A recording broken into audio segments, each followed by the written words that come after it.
अगली मौत किसकी। संजीव अपने दोस्तों राघव और प्रतीक के साथ बियर बार में बैठकर बियर पी रहा था।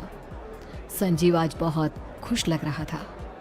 अरे यार, आज की पार्टी में तो मजा आ गया। तुम दोनों दोस्तों के साथ तो मेरी जिंदगी इतनी अच्छी है कि क्या बताऊं कितनी अच्छी है। अरे भाई, अब दोस्ती की है तो जीना मरना सब साथ में। हाँ, अरे अरे यार सुनो, जल्दी से एक बियर और ऑर्डर करते हैं ना, एक आखिरी, और उसके बाद ये जश्न यहीं खत्म हो जाएगा। अरे हाँ हाँ, क्यों नहीं। वेटर, जल्दी से 2 बियर की बोतल लेकर आओ। आज मेरे दोस्तों को जश्न मनाना है, क्यों? इतने में वहां पर एक बहुत सुंदर लड़की छोटे छोटे कपड़े पहनकर हाथ में बियर की बोतल लेकर उसके पास आती है। ये लीजिए, आपने बियर ऑर्डर की थी ना, मैं लेकर आ गई।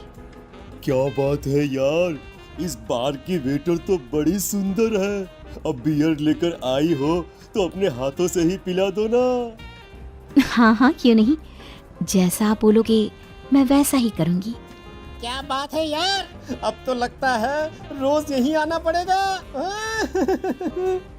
उसके बाद वो लड़की उन तीनों को बियर सर्व कर देती है।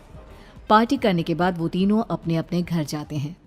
प्रतीक, संजीव और राघव को उनके घर छोड़कर जैसे ही अकेला अपनी कार में आकर बैठता है तो अचानक उसे एहसास होता है जैसे उसकी कार की पीछे वाली सीट पर कोई बैठा हुआ है। वो तुरंत पीछे मुड़कर देखता है। तुम यहाँ क्या कर रही हो? और तुम मेरी कार में कब आई? अरे तुम तो बार में वेटर थी ना। बस ऐसे ही मेरा दिल कर रहा था आपके साथ आपके घर चलने का, इसलिए मैं आपके साथ चली आई। अरे लेकिन तुम मेरी कार में आई कब? अभी कुछ देर पहले तो यहाँ पर मेरे दोस्त बैठे हुए थे। प्रतीक के इतना बोलते ही उस लड़के का चेहरा खतरनाक तरीके से बदल जाता है। उसकी आंखें पत्थर की तरह सफेद और पूरे शरीर पर नीली नीली नसें उभर आती है। गाड़ी चलाओ, पूरी स्पीड में चलाओ, और अगर तुमने गाड़ी रोकने की कोशिश भी की तो मुझसे बुरा कोई नहीं होगा। डर की वजह से प्रतीक के पसीने छूटने लगते हैं। उसका शरीर बुरी तरह से कांप रहा था।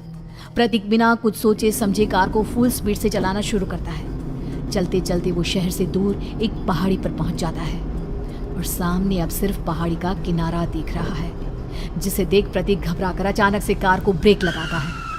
देखो देखो देखो देखो, मुझे छोड़ दो मुझे। अगर मैंने गाड़ी जरा सी भी आगे बढ़ाई तो हम दोनों नीचे गिरकर मर जाएंगे। ये तो तुम्हें पहले सोचना चाहिए था ना। अब कुछ नहीं हो सकता।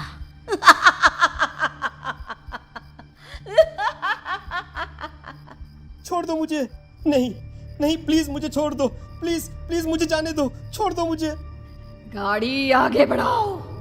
और तभी अचानक से बिना प्रतीक के स्टार्ट किए उनकी कार आगे बढ़ती है और गहरी खाई में गिर जाती है।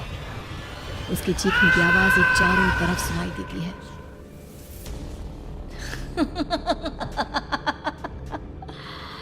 तुझे मारकर मेरे कलेजे में जल रही आग को थोड़ी शांति तो मिल गई, लेकिन अभी ये कहानी खत्म नहीं हुई। और फिर अगले दिन राघव और संजीव को पता चलता है कि प्रतीक की पहाड़ी से नीचे गिरकर मौत हो गई। अरे कल रात की तो बात है यार, हम सब बैठकर पार्टी कर रहे थे, लेकिन मेरी एक बात समझ में नहीं आ रही। राघव शहर से इतना बाहर उस पहाड़ी पर इतनी रात को क्या करने गया था? अरे यार, वही सोचकर तो मैं भी परेशान हूँ। हम दोनों को छोड़ने के बाद तो वो सीधा अपने घर जाने वाला था, और वो आत्महत्या क्यों करेगा भाई? कल रात तक वो कितना खुश था, हमारे साथ सेलिब्रेट कर रहा था। हाँ, लेकिन पुलिस ने तो यही कहा है कि प्रतीक ने अपनी कार को जानबूझकर पहाड़ी से नीचे गिरा दिया और आत्महत्या कर ली। अरे यार संजीव, मेरी तो कुछ भी समझ में नहीं आ रहा है। चल ठीक है, अब मैं अपने घर जाता हूँ। Okay, bye. राघव अपने घर में अकेला था। दोपहर का वक्त था। तभी दरवाजे की घंटी बजी। कौन है? अरे 1 मिनट रुको, अभी आता हूँ। राघव ने जैसे ही दरवाजा खोला उसने देखा कि सामने एक बहुत खूबसूरत लड़की खड़ी हुई है। कौन है आप, और यहाँ किससे मिलने आई हैं? देखिए ना, बाहर बारिश शुरू हो गई थी, मेरी गाड़ी खराब हो गई है। आपका घर नजर आया तो सोचा कुछ हेल्प ले लेती हूँ। क्यों नहीं, आइए ना, आइए आइए। मेरे कपड़े पूरे भीग चुके हैं, क्या आपके पास टॉवल मिलेगा प्लीज? राघव अपने बाथरूम से एक टॉवल लाकर उस लड़की को देता है। थैंक यू सो मच, अब मैं चलती हूँ। अरे इतनी क्या जल्दी है, आप चाहे तो बारिश रुकने तक यहाँ पर रुक सकती हैं। हाँ। लड़की ने पलटकर राघव की तरफ देखा। नहीं, मुझे जाना होगा, मेरा काम बाकी है। और वो वहां से चली गई। उस लड़की के जाने के बाद राघव अपने बाथरूम में नहाने के लिए गया और जैसे ही उसने बाथरूम में देखा तो उसका टॉवल वहीं पर लटका हुआ था। उसने टॉवल हाथ में लिया तो देखा कि उसका पूरा टॉवल खून के धब्बों से सना हुआ है। अरे अरे ये क्या, ये टॉवेल तो मैंने उस लड़की को दे दिया था, ये वापस मेरे बाथरूम में कैसे आ गया? और इस पर ये खून के धब्बे कहाँ से आ गए? राघव ने आईने में देखा तो उसकी गर्दन पर एक बड़ा सा चाकू का कट लगा हुआ था जिससे खून बह रहा था, जिसे देख राघव के होश उड़ गए। हाँ, अरे ये क्या, मेरी गर्दन इतनी ज्यादा कटी हुई है और मुझे दर्द भी नहीं हो रहा है। ये क्या हो रहा है मेरे साथ?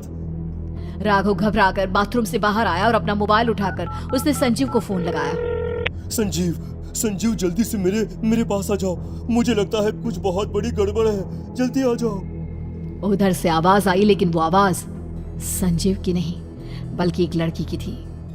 कुछ अजीब नहीं हुआ है, बस तुम्हारी मौत तुमसे मिलने आई थी और तुम्हें मारकर चली गई। अब तुम इस दुनिया का हिस्सा नहीं हो राघव, इसलिए तुम्हें अपनी गर्दन के कटने का दर्द भी महसूस नहीं हो रहा। नहीं, ऐसा नहीं हो सकता, ऐसा नहीं हो सकता। कौन हो तुम? तुम्हारी मौत। अब संजीव के पास खबर पहुंचती है कि राघव ने अपने ही घर में चाकू से गर्दन काटकर आत्महत्या कर ली। ये सुनने के बाद संजीव के होश उड़ गए। वो पसीने से तरबतर हो गया और एक अनजाना डर अब उसके दिल को सताने लगा। संजीव के साथ ही उसका एक छोटा भाई राजीव भी रहा करता था। अपने भाई को इस तरह परेशान देखकर राजीव उसके पास आया। अरे भैया, क्या हुआ भैया? आप इतने घबराए हुए क्यों लग रहे हैं? प्रतीक और राघव की मौत, मेरा मतलब मेरी कुछ समझ में नहीं आ रहा भाई। अचानक से मेरे दोनों दोस्तों ने आत्महत्या क्यों कर ली? अरे वो तो मेरी भी समझ में नहीं आ रहा है भैया। हाँ, हो सकता है कि कोई परेशानी होगी और इसीलिए उन्होंने ऐसा किया होगा। हाँ, लेकिन दोनों की जिंदगी में एक साथ परेशानी और दोनों का इतनी खतरनाक तरीके से आत्महत्या करना, कहीं ऐसा तो नहीं मैं भी मर जाऊंगा? अरे आप ऐसी बातें क्यों कर रहे हैं भैया? वैसे ही मैं इतना परेशान हूँ। जब से अंजलि ने मेरा साथ छोड़ा है तब से सब कुछ बहुत अजीब सा हो गया है। रोज रात को डरावने सपने आते हैं। ऐसा लगता है जैसे अंजलि बार बार मेरे सपनों में आकर मुझे डराने की कोशिश करती है। अंजलि का नाम सुनते ही संजीव की आंखें फट गई और उसके गले में आवाज अटक गई। उसके चेहरे पर घबराहट साफ नजर आ रही थी।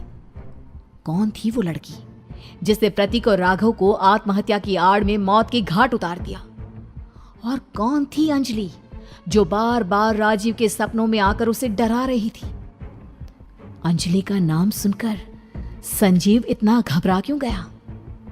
इन सवालों के जवाब जानने के लिए देखिए इस खतरनाक कहानी का अगला भाग।